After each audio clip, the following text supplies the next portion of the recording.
The Pickleball Show is brought to you by PBX Club. PBX stands for Pickleball Excellence. Join today and get the latest pickleball tips and strategies, news and opinion. Save money on paddles and other equipment with coupon codes to online pickleball retailers. Get travel discounts to tournaments and a whole lot more. How much does it cost to become a PBX Club member? Well, it's free. Just go to freepbxclub.com. That's freepbxclub.com. There's even a link in the show notes for this episode. freepbxclub.com. PBX Pickleball Excellence. Join the club. It's free. This is Coach Mo from pickleballcoach.com, and here's the host of the Pickleball Show, Chris Allen. Thank you, Coach Mo, and welcome to the show dedicated to helping you play better pickleball while having even more fun and meeting new friends who share your passion for this great sport. My name is Chris Allen. Glad to be back with you. Took a little spring break for a couple of weeks, but we are excited about a summer full of great guests. We've got the legends, the luminaries, the coaches, the champions. We've got ambassadors coming by. We've actually got two ambassadors on the line today. They're both in Portland, but two different Portlands. One's in Maine, one is in Oregon. From Portland, Oregon, it's Linda Einsiedler. Linda, thanks for making time for us today on the Pickleball Show. You're welcome, Chris. And did I say Portland, Oregon? I'm Portland, Maine. You're Portland, Maine. I got him confused. And coming from Portland, Oregon is Mike Hoxie. Mike, how are you today? I'm great, and you? Doing well. Thank you both for making time. And we are literally from Portland, Oregon to Portland, Maine. So I know that's a cliched expression, but we're making it happen today. Now, did you guys ever see the movie American Graffiti? Yeah. Remember that movie in the 50s? Remember when Richard Dreyfuss was, he got caught up in that little group, the Pharaohs, and they started wreaking havoc on this little miniature golf course. They were cracking open the pinball machines and taking quarters out of the machines. And the owner of the place, he almost caught him, but he saw Richard Dreyfuss and he knew, if that guy's with him, then that's okay. But he said, you know what, this place was for fun. This whole place was just built for fun. And sometimes when when you look at a pickleball court, you think, you know what, this whole court is here for nothing but to have fun on. And sometimes, though, some days it seems like it's maybe a tiny bit harder to have as much fun as you have on other days. And I wanted to talk today about keeping it fun and making sure that you're having as much fun as you can, and your partner and everybody around you is having as much fun. And because I know sometimes it gets a little difficult. And do you guys ever run into any obstacles or roadblocks like that? Well, as a matter of fact, Chris and Mike, I played in a tournament this past weekend up in Camden, Maine, and I played mixed doubles with my husband. So I don't know if you have ever played spousal mixed doubles, but that requires some finesse in dealing with your spouse or significant other on the court. So yeah, we've been doing this for about 40 years, so we're used to it. So I'm kind of used to making it, lightening up the game, well, in a funny way. It's funny to break up the tension, because sometimes there is some tension. Yeah, there's a couple that I play with locally, and whenever, or if you ask them, do you and your husband play together? And she always says, no, we got a pickleball divorce years ago. We learned never to play together. It just keeps things much more fun. So yeah.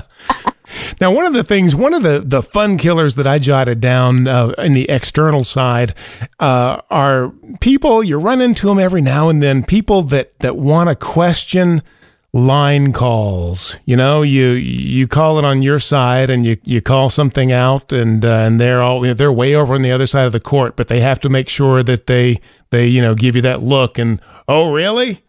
Are you sure about that? And that kind of thing. When you run into one of those people, you start thinking, boy, let's just wrap this up pretty quick here and mix it up again. Have you ever run into people that are just, I guess, notoriously bad for questioning line calls? What about you, Mike? I have. And as the president of the Pickleball Club, the Columbia River Pickleball Club, I try to help bring that ambassadorship of, if they feel it's out and they know they're going to be difficult about it, I will roll with the punches because I'm a firm believer in those pickleball karma will take care of you. If that ball was really in and they're insisting it's out, I'll let them have that side out. I'll let them have that point, knowing full well that that ball will hit the net and roll over onto their side the very next time. The pickleball gods will balance the universe. Absolutely. I'm with you, Mike, about that. I have seen in tournaments one particular match when I first started last year. I watched a match during high school, and there was one match in particular where a woman really was very assertive in questioning a line call of another woman who was just very sweet about it, and she was just starting the woman who was questioning it was just really aggressive about it, and finally the other woman just said, oh, and she smiled, and she said, oh, go ahead, take the point, it's just a game, and it just totally diffused the situation. I was very, very impressed how that was handled. I was wondering about that because sometimes I wonder if you should give in or not. Do you stick by your guns? But I guess it is more of probably a case-by-case basis. Sometimes that would be the way to go. And like you said, let them have it and it'll all work out. Sometimes we do run into the player who will appeal every single call. And then that's a different story. And then you've got to watch to see if they're delaying the game and all that. Mm-hmm. And that's a reason not to give in, because if you show them that they are able to reverse points, then they're gonna question everything, like you said. Correct, and that's why a strong referee would be good in those instances. I agree. I've been in a few tournaments where the referee was not the strongest vocal person on the court. And that's a whole nother world. During a tournament, if someone is not living in the spirit of the game and calling those really questionable calls, I'll pull my partner aside and say, let's just play it down the middle, stay away from the lines, and let's make it so there's no question at all. And that really seems to really turn it around, for us at least, and stop all that bickering and nonsense. Yeah. Now, one of the things internally that can sometimes cause the game to not be quite as much fun as it should be, as it was meant to be, when you start maybe beating up on yourself a little bit, maybe you're not playing up to the standard that you know you can play up to, and you get a little down on yourself. You're not in the zone anymore. Do you guys have any tricks or anything that you use to sort of get out of that mindset and get yourself back into the zone where you're playing well? What about you, Linda? Well, I've been fortunate to have been mentored by Rocky Clark, who's the regional ambassador up here, and he's been teaching us to be kind of zen-like when you're playing, and if you make a mistake, consciously give yourself positive reinforcement, not say, that was a bad shot, or things like that, where there's no instruction to give to your body about how to hit that stroke the next time. So if I've made a mistake, I'm in my mind, I'm trying to tell my body how to correct my stroke for the next shot. That's giving positive instruction to my body, rather than just beat myself up and say, oh, that was a stupid shot, or that was dumb. That help my body. That doesn't give instructions to my brain on how to work towards the next shot. That's a real good point. Yeah, something constructive, something you can actually act on. Yeah. I agree 100%, Linda. I'm as well. I have a couple of mentors up here in the Portland area between Steve Peranto and Enrique Ruiz, who are in the area that I get to play with a few times a year. They're very good about, after the match or game is over, to pull me aside and help say, okay, try this or look at this. If we're playing just socially, we'll actually stop sometimes and say, okay, pull back and try this a little bit. And that in the moment feedback will help me keep it simple, keep it going. And it really does make a big difference to have that kind of mentorship. And that's something that I think we all have to continue to do as we teach new people about the sport.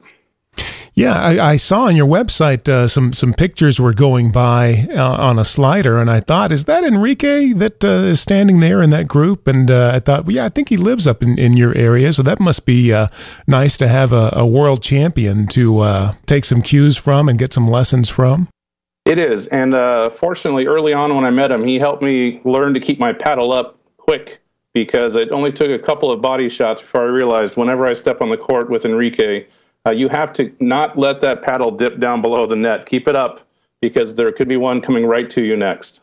He has the most amazing ability to switch hands that I have ever seen. It's graceful and it's seamless, and it's amazing to watch in person, and it is very good. I'm glad to have that option to play with him locally, and he is a great guy. Mm-hmm. Yeah. Sometimes that's as close as you can possibly come to being able to have two paddles on the court at the same time. The way he switches, it's amazing. What about encountering an opponent who maybe they're beating themselves up a lot, because that can get in the way too.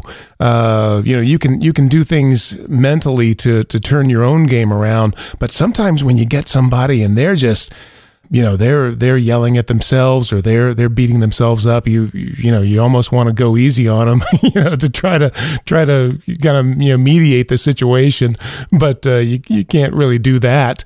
Any tricks for maybe smoothing things over with an opponent who's a little too not aggressive towards you, but aggressive towards themselves? What about you, Linda? Well, I have encountered that situation. I guess in tournament situations, I'm not going to do anything. I'm just going to let that player do their thing, and I have to deal with it. But if I have a player that's doing it on the court with me, after or off the court, I would take that person aside and just talk to them. What's going on in their head, and generally they just start talking to me, and then I can diffuse it. Usually just by having them vent what's bothering them, and then try to work with them on either making the correction or giving a couple of suggestions. I don't try to give too much instruction. I certainly don't. I don't like to stop play to give advice. Some players like to give advice all the time, and I think that's disruptive. I like to, if I see something like that going on, I would try to address that after that particular game, once we're off the court and we're sitting there waiting in between matches. One of my favorite books from it's from the 70s, The Inner Game of Tennis by Timothy Galway. And there are so many things in that apply to pickleball, and just about the mental attitude and the mental game. And one of the things he talks about is with the negative self-talk is to, don't talk to yourself in a way that you wouldn't talk to your partner, because it's like, well, if you talk to your partner that way, they would just leave. So he said, like you were saying earlier, be constructive and give yourself something to work on. But don't beat yourself up so badly that, if you wouldn't treat your partner that way, don't treat yourself that way.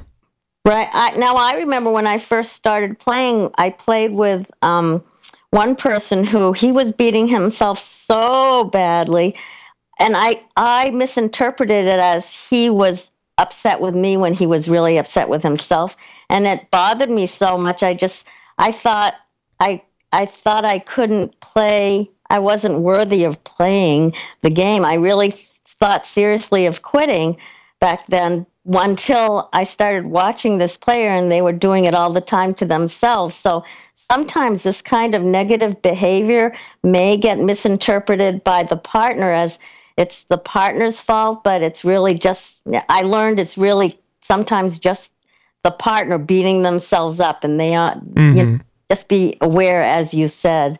And that's one of the things too that I think sometimes when I find myself, starting to talk negatively to myself, part of it is because I do have a partner, and I don't want to play well just because it's fun and it's fun to win and fun to play well. But also a lot of times I feel like, well, my partner deserves better.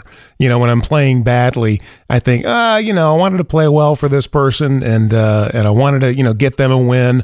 And when that maybe puts a little bit of extra, not really pressure, but I guess it makes me kind of go to that place in my head a little quicker than maybe if I was just playing by myself. I might not go there quite as quickly, but when I feel like I'm letting my partner down, it makes it a little bit easier just to go down that path that I shouldn't really be going down. Right. Mike, what are things like in the Portland, Oregon area there? It's obviously a pickleball hotbed. I see tournaments around the area all the time. And you're president of is it the Columbia River Club? Right. The Columbia River runs through the greater Portland metro area. Our club's designed to help keep everyone connected because within about a 45-mile radius, we have groups in Washougal, Wilsonville, Tualatin, McMinnville, all these surrounding cities. As the city of Portland doesn't get pickleball, doesn't understand it, and there's no home facility for us. So we often will play around the city in all the little surrounding suburbs. Mm-hmm. And because of that, we do some fun things. In Wilsonville, they just built 2 dedicated pickleball courts. They're going to expand to 4 more next year. So we did some potluck Saturdays and had clinics by Steve Pirano last week, teaching the basics of the volley shot to about 35 different people. Mm-hmm. And we have little events that go on around the area to help support each other and keep the spirit going, aside from traveling to tournaments up around the Northwest area. Nice. That sounds good. Now, are you able to play outdoors virtually all year long?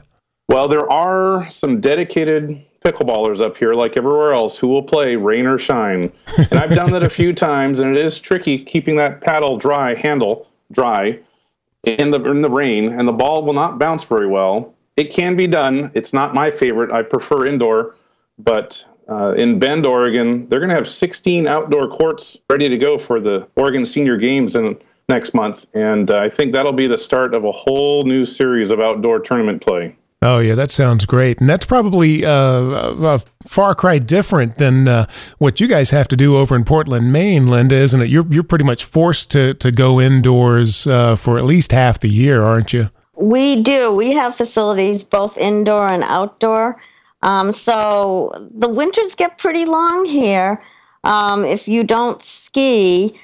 So we're very fortunate in the Portland area to be able to get an indoor game both in the daytime and at nighttime, almost any day of the week now. Portland's become a mecca for pickleball. We're very lucky. I got to tell you that I love playing tournaments. We first were introduced by watching tournaments and watching the high level of play, and my husband and I went to nationals last year, loved it. And we went down to North Carolina for the South Atlantic Regionals this year. And I'm helping run the Atlantic Regionals, the first ever Atlantic Regionals up here in Connecticut next month, if you guys want to come. Sounds great. Have you got a big sign-up? A lot of people turning out already? We do have a good following, but as you know, pickleballers like to wait to the last minute. We're waiting for that rush. There's a lot of interest in it because it is the first one in the Atlantic Regional. So we're hoping to see a lot of people. We're getting in the Open. We've got quite a few national champions that are coming in. We know the Elliots are coming in. We know Kyle Yates, I believe, is coming in. I've got Joe Valenti signed up. So we're getting interest from the marquee players all around the country. Nice job. Well, thank you so much. And I think that, next time when you're out on the court and maybe things aren't going quite as well as you'd like them to go, you can maybe think about some of the things we talked about today and make sure that you keep it fun.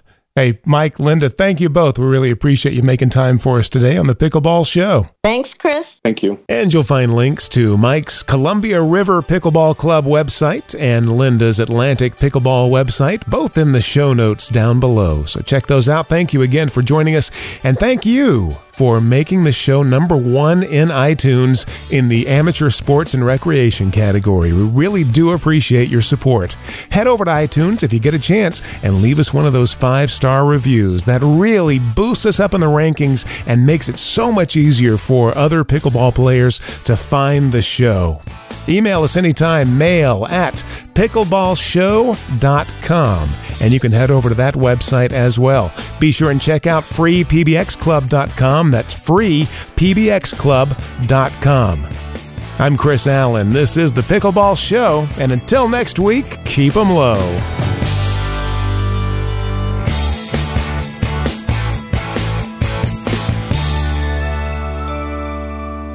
The Pickleball Show was brought to you by PBX Club. PBX stands for Pickleball Excellence. Join today and get the latest pickleball tips and strategies, news and opinion. Save money on paddles and other equipment with coupon codes to online pickleball retailers. Get travel discounts to tournaments and a whole lot more. How much does it cost to become a PBX Club member? Well, it's free. Just go to freepbxclub.com. That's freepbxclub.com. There's even a link in the show notes for this episode. freepbxclub.com. PBX Pickleball Excellence. Join the club. It's free.